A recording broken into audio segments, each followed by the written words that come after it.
He goes, he told you that? I go, yeah. I said, oh, that's too bad. I know.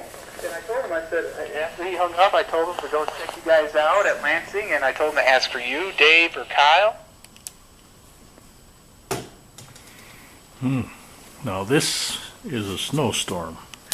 That's about 1.5 feet of snow at the garage. I'm going to have to shovel a little bit of that to clear it away from the garage. And then hopefully we can get a plow in here later. Let me go out here just a little bit more so you can see there's the neighbor's house. The snow is still coming down. It's about 10 o'clock in the morning on Wednesday.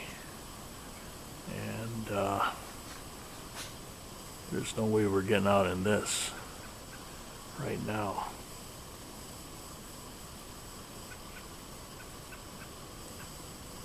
Okay, time to start shoveling before the stuff starts melting. Yep, there it is. There it is. Okay,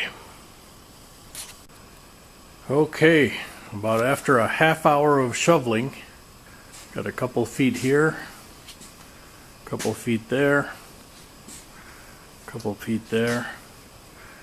Basically just cleared it away from the garage door for now. And then I'll scrape off the bottom. And hopefully this will stop in the late afternoon and I can do more. But that's what we've got for now. Wow. Kids will love this for making snow forts. Hopefully it doesn't cool down too much tonight. They say it's about 19 right now.